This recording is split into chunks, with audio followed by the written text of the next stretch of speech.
Continuing Chapter 15, Magic and Sorcery. It is the power of the soul, and if you live and have faith, it will overshadow you with that power, and it will teach you the laws of life, and you will be guided like other saints, even as the apostles, Peter and Paul. Faith has a great deal more power than the physical body. You are visible and corporeal, but there is still an invisible man in you, and that invisible man is yourself too. Well, the real you is not the body or the mind, but yeah, the body and the mind are vehicles. Each act performed by your spiritual body is performed by the physical man. The one acts in a visible, the other in an invisible manner. No man has a soul, but he is a soul. Okay, so he was trying to make that direct. If an injury is inflicted upon the invisible man, that injury will be reproduced on his visible body. Such things can be done, but it is very wrong to attempt them. Whoever attempts them is tempting evil spirits, and he who succeeds will seriously injure his own soul. Perhaps. There have been people who have made images of wax representing certain persons of the opposite sex, and they melted such forms by the heat of a light to assist their evil imagination, and by using their faith they have succeeded in enticing those persons into an unlawful love. And that's typically what they mean by love magic. They mean some sort of lust fulfillment, right? The Chaldeans and Egyptians used to make images according to the constellation of stars, and these images moved and talked, but they did not know the power that acted in them. Such things are done by faith, but it is not a good faith, but an evil faith, supported by a desire for evil, because a faith that kills and injures men is not good. Well, it shouldn't be about that, perhaps keeping people from doing wrong. A true faith can only come from the source of all good, in which there can be no evil, and that which is not good is not true. Evil belongs to the world, because without evil, good could not be known or appreciated. But in the source of good, there can be no evil. Absolute good cannot be evil, but requires the presence of relative evil to become manifest. No, it doesn't.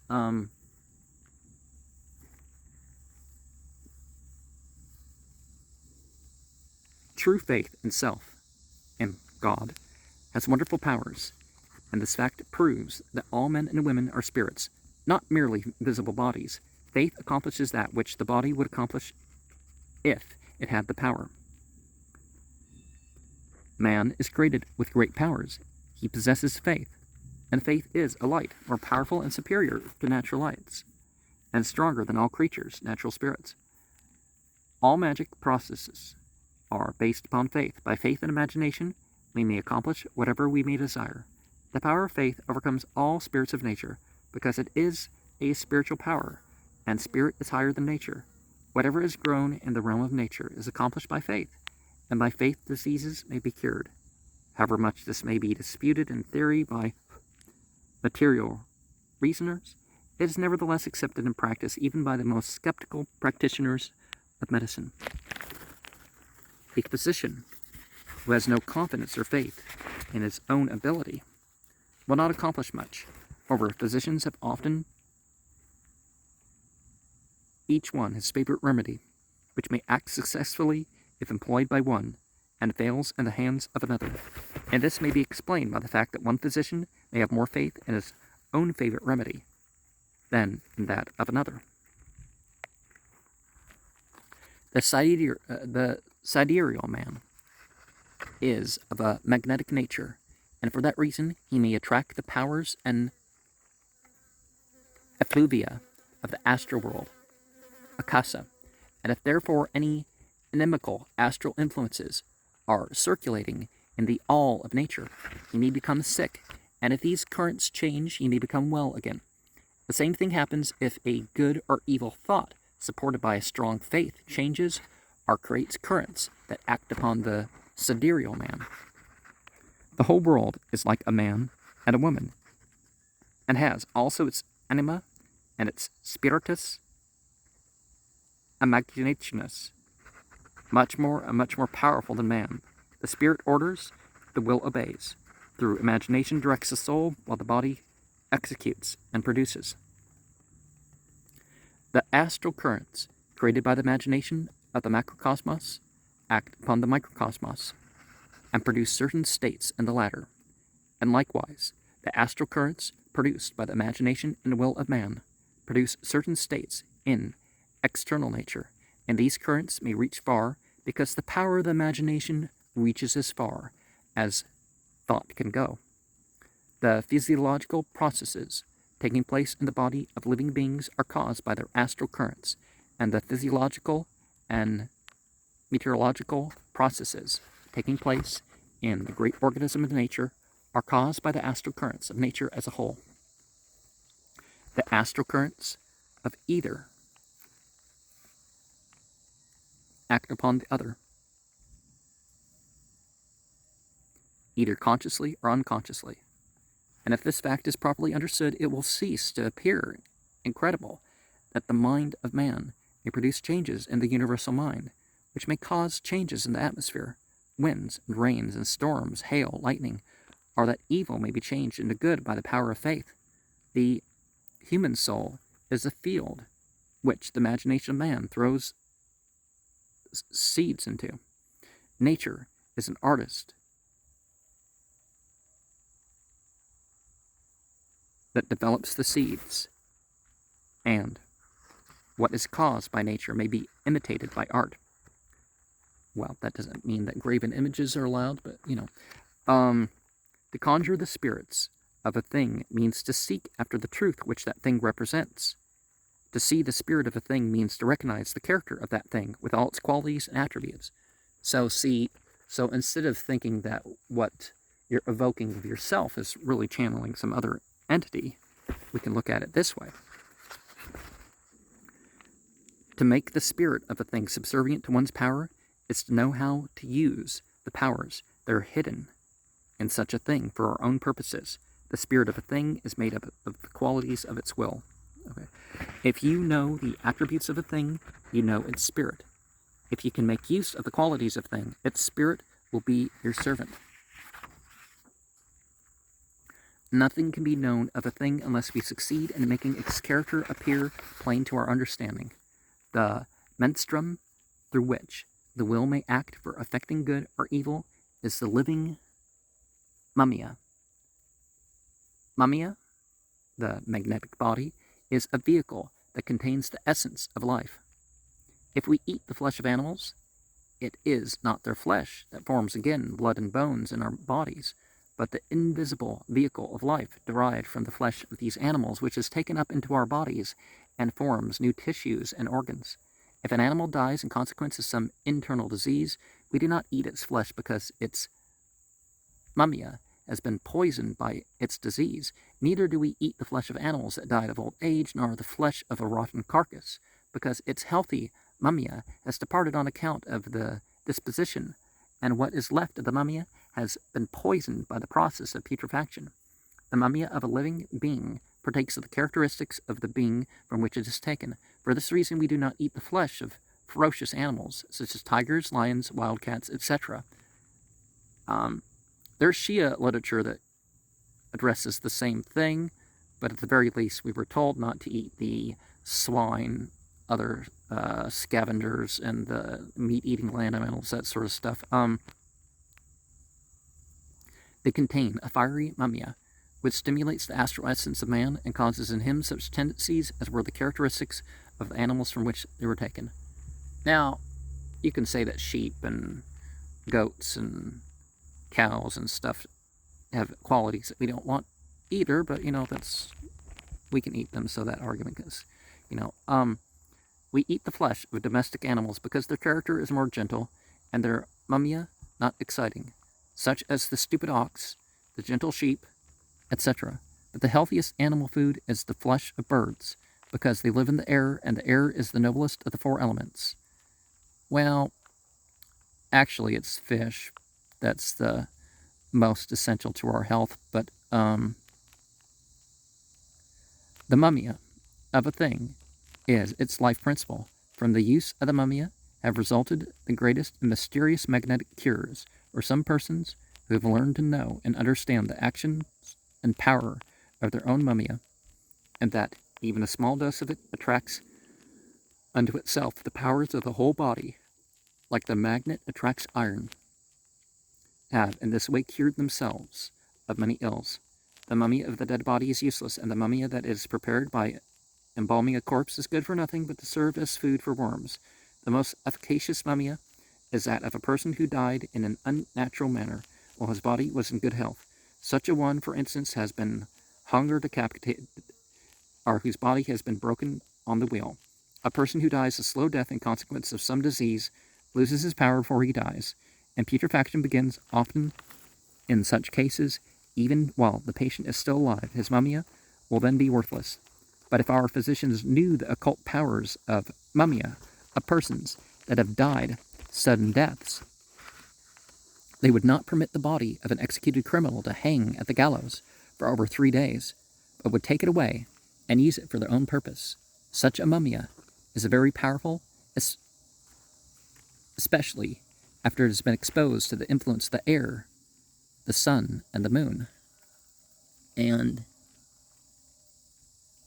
there are ways to these powers, you could say, other than carrying away bits of rotten corpse and things that would be illegal. The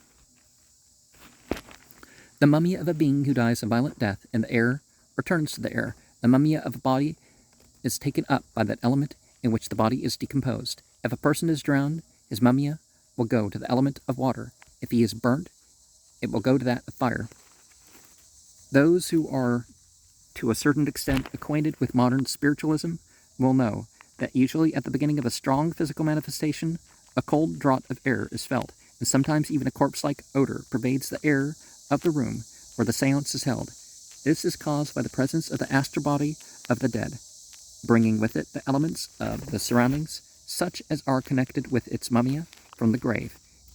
If it is the spirit of a drowned person, the air in the room may appear to become damp and musty, or perhaps a sprinkling of spray may take place. Moreover, if the spirit of a person who was a great drunkard manifests itself, the air may become pervaded with the odor of alcohol. And some of these things you'll notice in the graveyard without digging up the graves. That there's stuff about the people that visited the grave or attended the funeral or the process involved in whatever's going on there, and the people themselves. These 3 kinds of mummia will have very wonderful occult powers, and many strange feats may be performed through their use by those who know how to use them, especially by such as have taken the mummia themselves from the persons for whose life it served as a vehicle. Such people may be executioners, hangmen, and murderers, and the latter sometimes kill a man for the mere purpose of obtaining his mummia to perform wicked things. But for such people it would have been better if a millstone had been hung about their necks, and they had been thrown into the sea, because they will themselves end in a pitiful manner, and their souls will experience the evil they themselves have created. The final fate of sorcerers and black magicians has often been alluded to in writing on occultism. The organization of spiritual force which they create and in which their consciousness and sensation rests is very strong, but as it does not receive its life from the Supreme Spirit, it is not immortal, and its dissolution will therefore be painful and slow.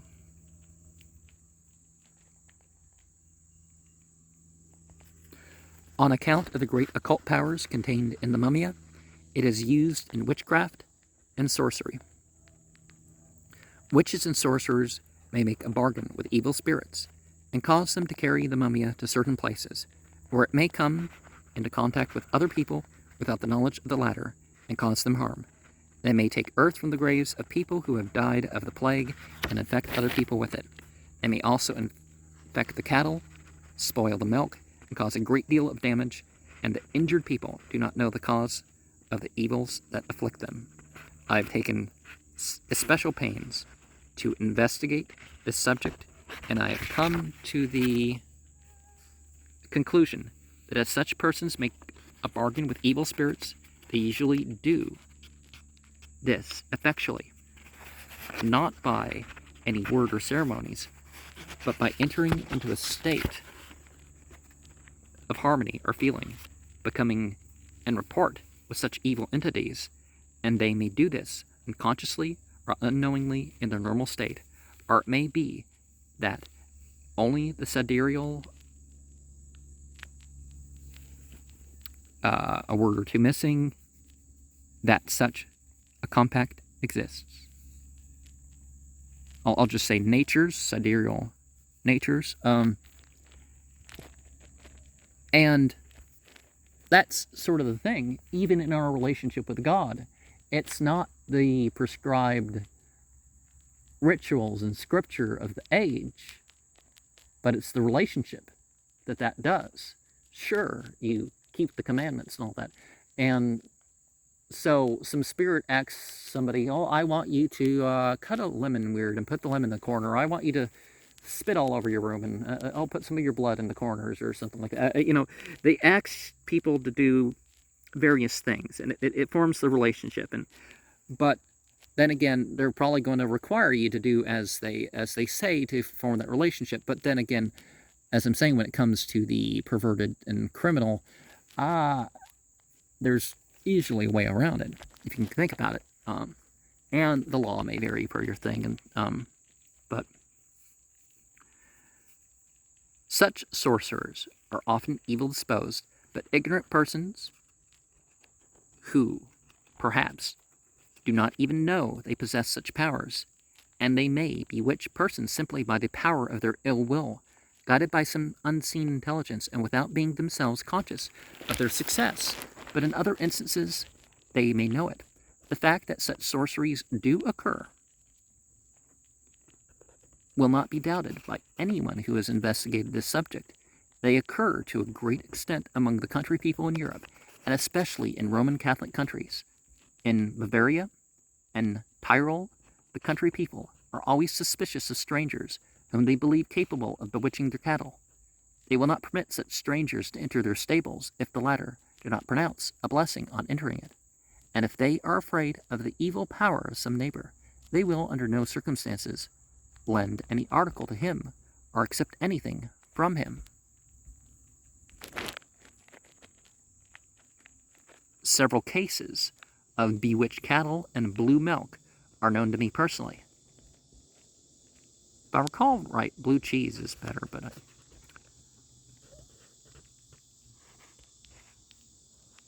of which I will mention the following as an example. At a farmhouse not far from something that starts with a C, County Cork. No, it could be a lot of places. The milk became, one day, blue. After having been deposited in the usual place, it began to darken, became lightly blue, and that color, after a while, deepened into an almost inky darkness, while the layer of milk exhibited zigzag lines, and soon the whole mass began to putrefy and emit a horrible odor. This occurred again and again every day, and the farmer was in despair. Everything was attempted to find out the cause of the trouble. The stable was thoroughly cleaned, the place where the milk was kept was changed, and a different food was given to the cattle. Samples of the milk were sent to C to be examined by chemists. The old milk pots were replaced by new ones, etc.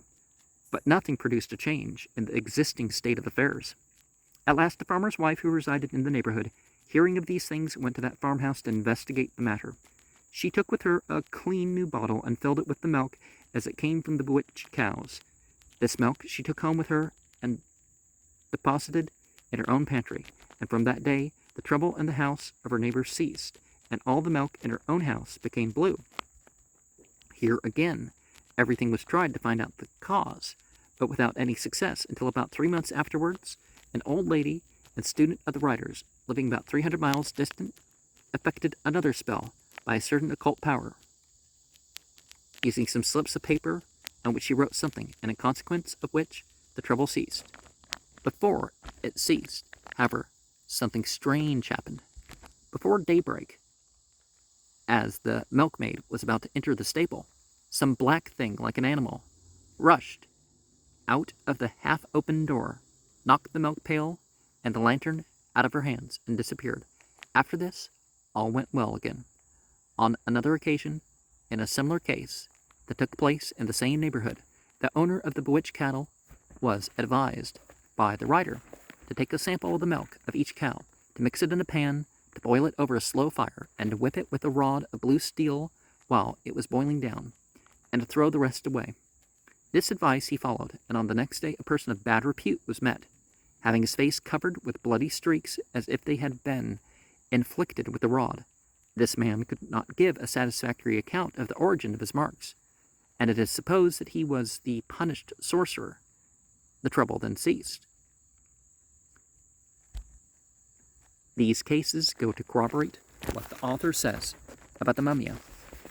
A great deal might be said in regard to this subject, but the author will not write it down because he does not desire to give instructions in sorcery, or enable the wicked to use the knowledge obtained for the purpose of injuring others. For that, you must turn to a Become a Living God book, right?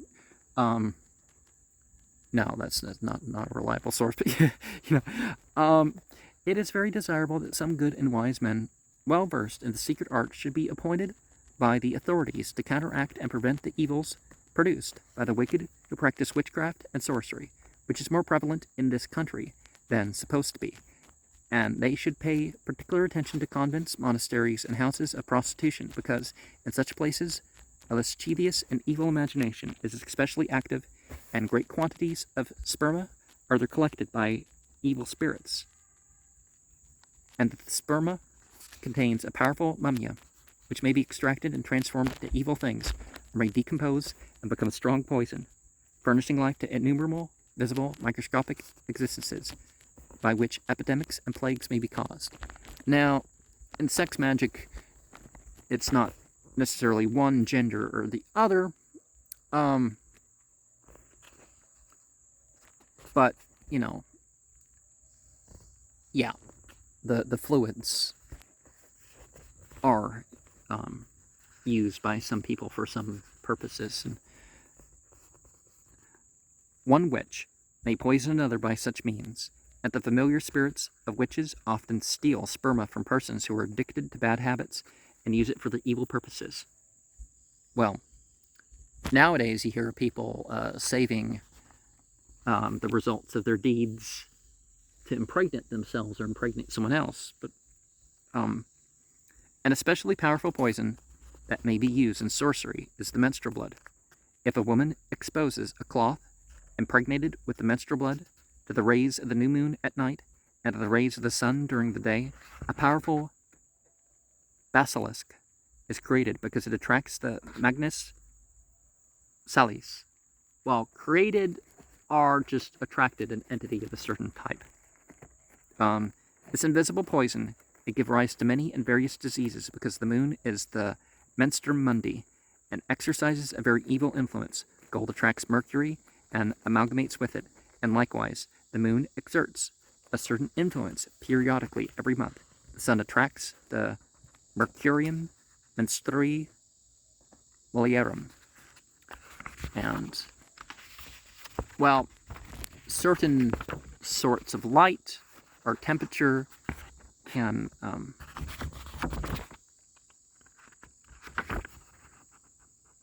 okay, I don't know where the in consequence of the trouble there's B4 it ceased. No. Is there a missing page here? And during such periods there's an especially strong sympathy between them. See, because that's part of a sentence. Because that other sentence ends before that. Women should know such things and pay attention to them, else they may run great danger. It is a known fact that during the time of the plague, many more women die than men. It is also known that women who, on account of their age, have lost the power to menstruate, are more powerful than others, and affect evil spirits and sorceries, and to injure men and animals. Well, let us also remark that women are more likely to nurse their family back to health, so therefore this is common during the Middle Ages, and many a poor woman has been burned to death for having been suspected of being a witch. This, however, does not invalidate the statements of the author. In woman, on the whole, the will is more active than in man, and they are less liable to exercise self-control. No, it just varies in a way that it doesn't for men. A woman, having been disappointed in love and embittered with the world, becomes a suitable instrument for the powers of evil to act through her organism. Well, some people just go the other direction and say, oh, I got to prevent this stuff from happening, right? If you take turpentine and distill it, the spirit of turpentine will go away and the rosin remain. And if you mix the rosin again with the spirit, you will have your turpentine again as it was before. Likewise, the human blood contains a fiery spirit, and the spirit has its center in the heart, where it is most condensed, and from which it radiates, and the radiating rays return to the heart. Likewise, the world has its fiery spirit pervading the atmosphere, and its center is called the sun, and the influences radiating from the sun return to that center. This sun radiates heat and attracts the vapors of the earth. And likewise, the heart of man attracts the vapors, attracts the humidum menstrui, which is a poisonous planetary exhalation of the microcosm of woman. The spiritus vit cerebri of an insane person is attracted towards the moon, the same manner as the needle of the compass is attracted towards the pole. And such a person will therefore, especially at the time of the new moon, when that attraction is strongest, grows worse and begin to rave. And likewise the spiritus sensitivus of a man who is weak and offers no resistance may be attracted toward the moon and be poisoned by its evil influences. The witches and evil spirits may moreover use certain invisible and poisonous elements taken from spiders, toads, and other villainous creatures, and use them in combination with the menstrual blood for evil purposes, but it is not advisable to publish the secret of how it is done. I will, however, say that sometimes they make an image of a person in wax and tie it to a rag, soiled with the menstrual blood around it, and add that has died of an ulcer. Oh, and add the mummy of the carcass of some animal, preferring one of an animal that has died of an ulcer, and by using their evil imagination, they throw the evil upon the person whom the image represents, and in this manner they may poison his blood and cause him to die. Poisonous and malicious animals are forms of life in which an evil quality of the will in nature has become manifest. Now, depending on what your system is of astrological correspondences, that's another thing that people apply to this. But again, it's your own intents and your own beliefs that form the meaning that you work with these oracular things. They sometimes take a mirror in a wooden frame and put it into a tub of water so that it will swim on the top with its face directed towards the sky. On the top of the mirror and encircling the glass, they lay a wreath of Snecrusmanes, Bactum, Snecrusmantes, Bactum. Okay, what is the English name for that plant? And thus they expose it to the influence of the new moon, and this evil influence is thrown toward the moon. And radiating again from the moon, it may bring evil to those who have to look at the moon. The rays of the moon passing through that ring upon the mirror become poisoned, and poison the mirror, and the mirror throws back ether to the atmosphere, and the moon and mirror poison each other in the same manner as two malicious persons, by looking at each other, poison each other's souls with their eyes. If a mirror is strongly poisoned in this manner, the witch takes good care of it, and if she desires to injure someone, she takes a waxen image made in his name. She surrounds it with a cloth spotted with menstrual blood, and throws the reflex of the mirror through the opening in the middle upon the head of the figure, or upon some other part of the body, using at the same time her evil imagination and curses, and the man whom the image represents may then have his vitality dried up, and his blood poisoned by that evil influence, and he may become diseased and his body covered with boils.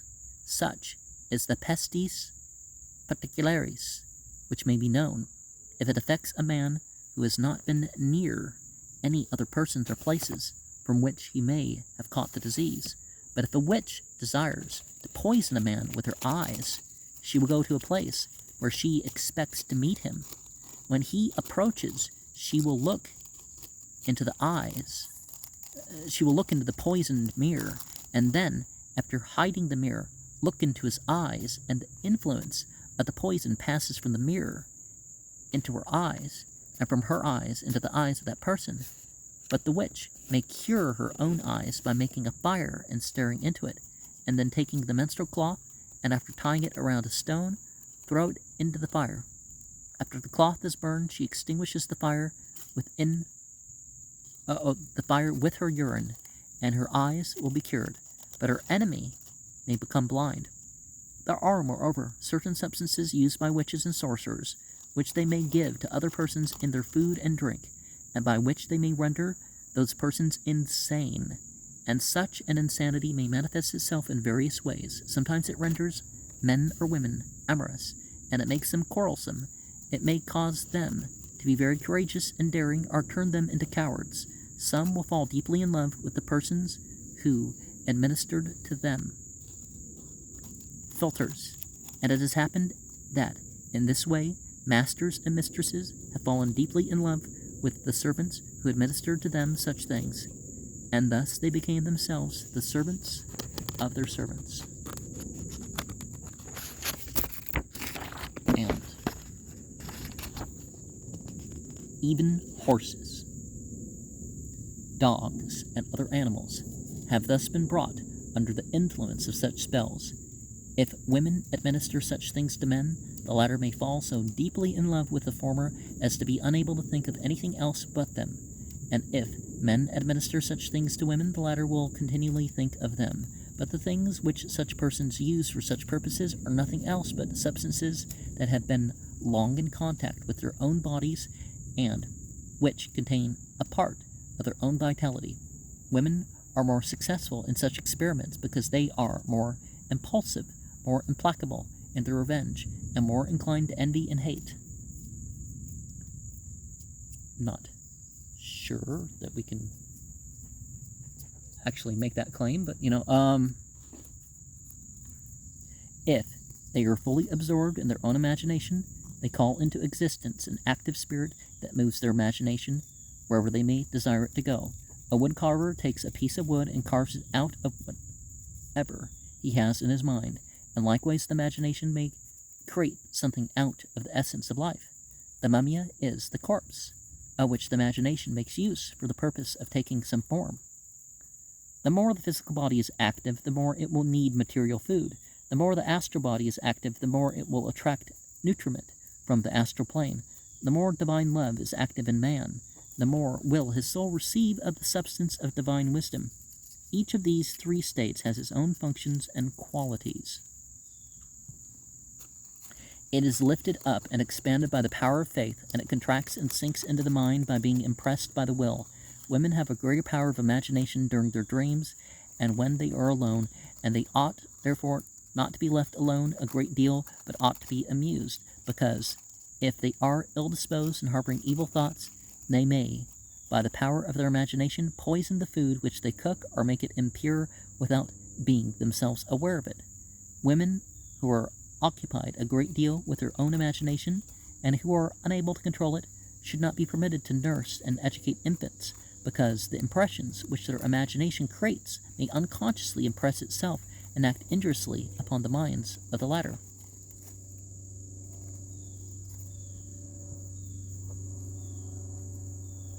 The imagination is the cause that beings may be created out of the mummia spiritualis, which may possess great powers. By the power of imagination, foreign bodies may be transformed invisibly into bodies of human beings, in the same manner as if I take a stone in my hand and put it into a tub of water, and without withdrawing my hand, I leave the stone in the water. Menstruating witches especially may dissolve, dematerialize bodies by the power of their imagination. They make a figure of wax representing the person whom they wish to injure, and then tie a cloth spotted with menstrual blood around the neck of that figure, and attach by means of a string drawn through the pulpy mass of a crushed spider. They then take a bow and arrow made of a certain kind of wood. They tie pieces of glass, or nails, or bristles on anything else to that arrow, and shoot it into the waxen image, and in this way the articles dissolved by their imagination are, by the power of the mummia, transmitted into the body of the sensitive person, and there they may be found in a corporeal form.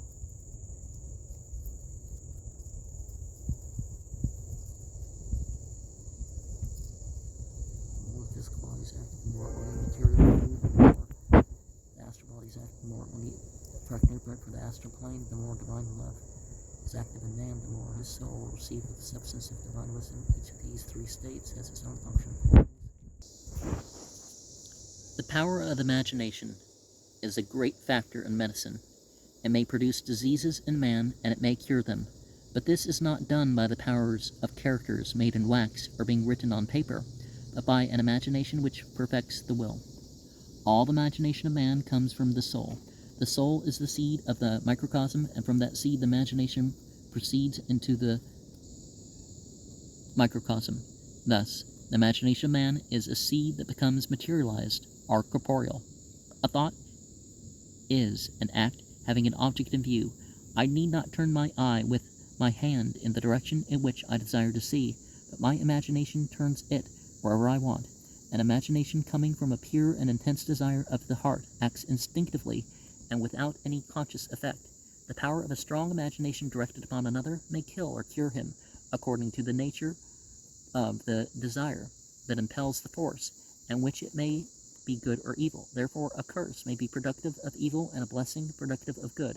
And if it comes from the soul, the curse of the oppressed poor, see the master key as it deals with this subject, the art of getting rich, is nothing but an imagination.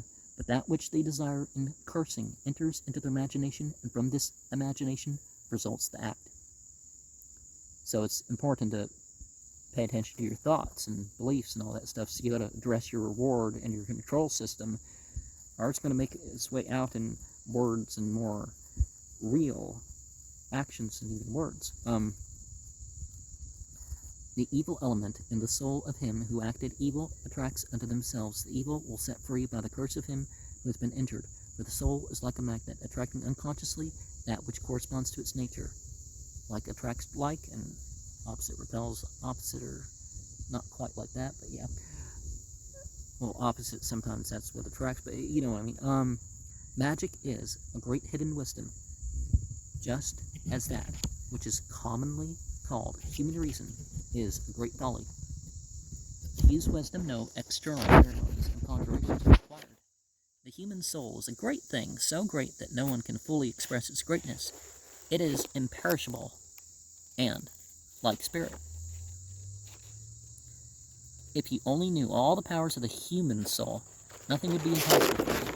Imagination is fortified and perfected through faith and the power of your own soul, and each doubt destroys the effect of its labor. Faith must confirm the imagination because it perfects the will. The reason why men have not a perfect imagination is because they are still uncertain about their power, but they might be perfectly certain if they only possessed true knowledge. If the imagination of a man acting upon another cannot always accomplish what he desires, it is because it is too weak to penetrate the armor of the soul of that other person, and a weak imagination has no effect upon the other person if the latter is protected by a strong and resisting faith, and each one may strengthen his own faith and make his soul vulnerable to evil influence and disease by believing in the supreme power of his own soul. Fear makes a person negative and liable to be infected during the time of epidemic diseases. Those who are not afraid of being infected are the least liable to become their victims. He who is confident that he cannot be infected by sorceries is not liable to become their victim. He who fears, thinks, or realizes nothing but evil has no confidence in God, who is within him. He only imagines diseases and death, and thus creates disease in his imagination, and ultimately attracts disease in himself. Those who are strong in their faith and full of confidence that the divine power in man can protect him against all evil influences, whether they come from an incarnated or disincarnated entity, cannot be harmed by either. Well, the real self doesn't get harmed, but don't set yourself up that if something bad happens, you lose all your faith, because you just... But if a weak person is obsessed by such an evil influence and is unable to drive it out, then it is necessary that some other person who possesses that spiritual power should drive it out in his place. And often it's not, the power as much as in just they can recite more scripture than you and say it well and put you into the trance and that sort of stuff. So, power, but not, A worm may grow in a hazelnut, although the shell of the nut is whole, and there is no place where the worm could have entered. Likewise, an evil spirit may enter into the body of a man and produce some disease without making a hole into him. If his mind is weak and his soul is not protected by faith and confidence, it may enter. And therefore the best remedy is a strong mind, illumined by the interior light of wisdom and magic. Ills of the body may be cured by physical remedies or by the power of the spirit acting through the soul. Ills of the soul are cured by the powers of the spirit, which are brought into action by faith. But to do this requires more than mere lip prayer and gibberish and idle ceremonies, but the consciousness of the spirit that it can accomplish that which it desires to do. A paternoster is useless if the lips speak it, while the soul desires evil. He who is dressed up like a clergyman is therefore not necessarily a spiritual person, although he may have been ordained by the church. To be ordained by man does not imply the possession of spiritual power, because such a power can only be given by the Spirit. He who possesses the power to cure diseases and to drive out evil influences by the power of the Spirit is ordained by true faith and magic. The others are quacks and maleficants. In spite of their superstitious beliefs, their illusory science, and their man-made authority, faith is a power of the soul and not of the ceremony. All fasting and praying done by hypocrites for the purpose of showing off their piety is the work of the devil, evil in them. All blessings and benedictions, with holy water, etc., are things which the evil spirits invented to make men believe that they could dispense with the God within their own soul and find their salvation in ceremonies. Not just ceremonies, and the faith in the objects and the faith in that rather than the deity. But then, faith that God is revealed away is take it somewhere separate. But sometimes the evil is in, the hidden part, right? St. Peter is not superior to any man, neither can the evil spirits do anything to man but what doubt in him permits them to do. If we give the true faith out of our hand, we will be without it. If belief in self departs from the soul, then will the evil spirits therein have free play. And it's books like this where you see how mystical Christianity makes its way into,